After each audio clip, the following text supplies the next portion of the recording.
What's going on, guys? Welcome back. Today we're going to be discussing the cost of a hair transplant. That is the number one question I've ever seen on any video and any website, and it's what everyone asks me.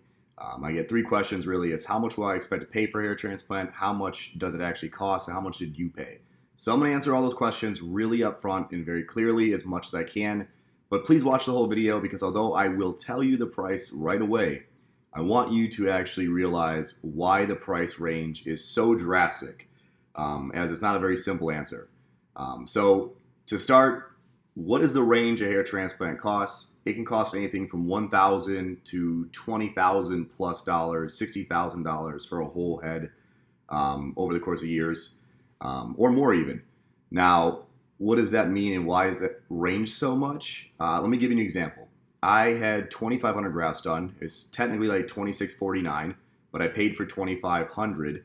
And Dr. Panine at Chicago Hair Transplant Clinic charged me $6 per graft for FUE procedure. Now, one of the factors is FUE versus FUT. FUT with Dr. Panine, for example, is $5 a graft versus the $6 for the FUE. So depending if you want FUT or FUE, it changes the cost with every doctor. And some clinics charge more for less grafts. So it'd be like, let's say $15 a graft if you only get 800. But if you get 4,000, it's $8 a graft. Just an example.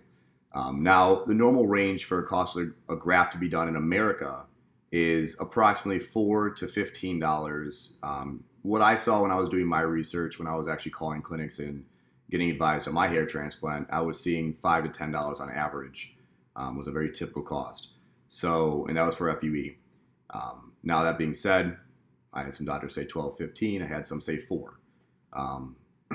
Again, if you were to go to a foreign country, could it be cheaper? Yes. You can get ones that are like $1 a graft. And I'll explain what a graft is concluded as and why it's important to know in a second.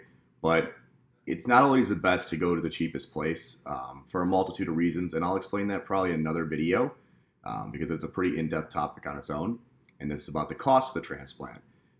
But if you were to go to a cheaper doctor, typically at $1, most of those clinics are using people that are technicians, not doctors. And I have a major issue with that because, it's like having a nurse do surgery versus a trained doctor who's done it for years and has his name on a business. And again, that'll be another video. I'll do that in the future on how to find your own doctor. I'll do a really, really in-depth video on how to find a good doctor in like a month or so. But back to the cost.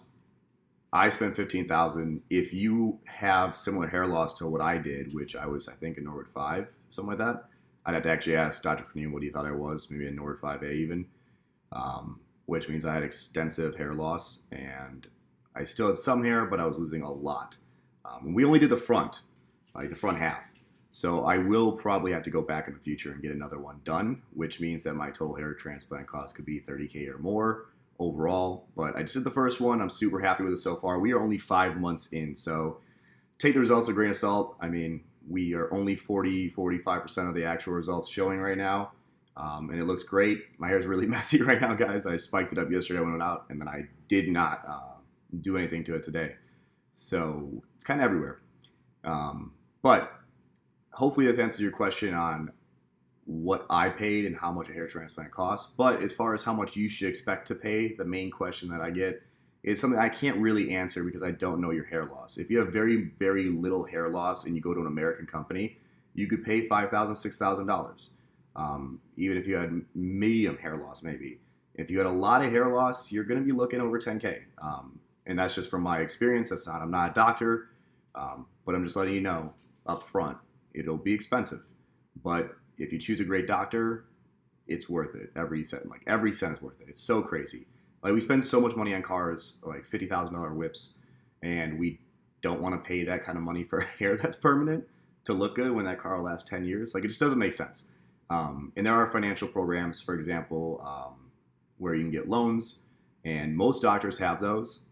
Dr. Panine, I know, does for a fact. I know Restore offered them. I think Bosley did. There's a few other doctors I talked to, and most of them, pretty much all the major ones, offer financing.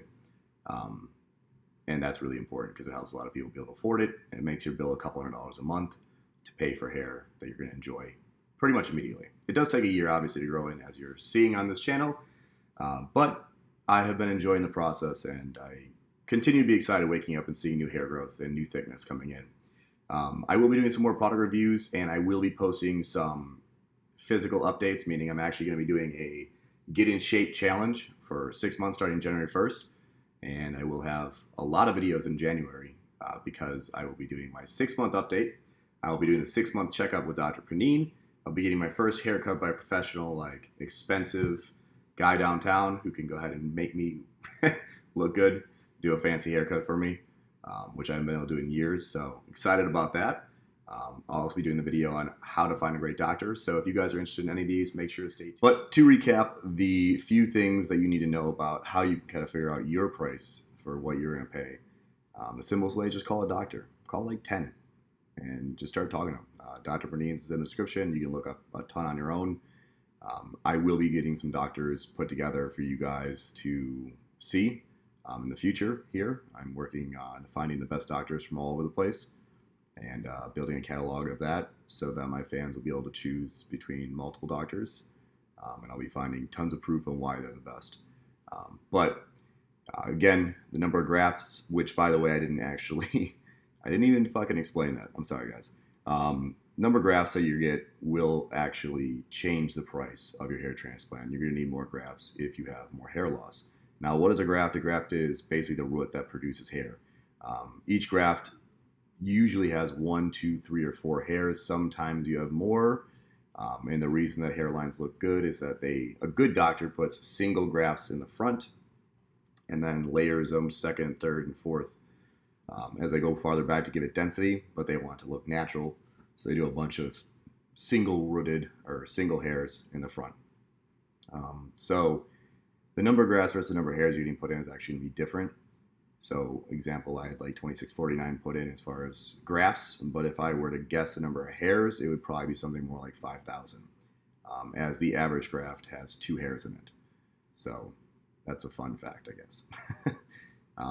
And also, if you're going to certain places like Turkey, they have lower cost of living, and they use technicians. This lowers the price. It also increases your risk. And as I said, this is an art and a cosmetic surgery, and it's your face. You don't want to mess it up, and you don't have if they try and get you to do 6,000 grafts at once and it doesn't go well, you really likely won't have donor hair to fix the mistake that they did. So you want to be careful with that, and I'll explain that again in another video on why you shouldn't get gigantic procedures done for cheap, because if it does go wrong, there's really not much you can do most of the time to fix it, and then you're stuck with that hair not looking the way you wanted and you paid money for it. So yeah, not a good thing, guys. Also, again, if you're in a major city like New York, you're going to expect to pay more. But you do for everything else. So I don't know why you would expect to pay less in New York for hair transplant than you would for an apartment when they're both, going to be more expensive because of the actual cost of living there. Yeah. So hopefully this answers your question, guys. And if you have any questions, please, please, please ask them in the comments below. Thanks so much for watching. Make sure to subscribe, and I'll see you guys soon. Peace.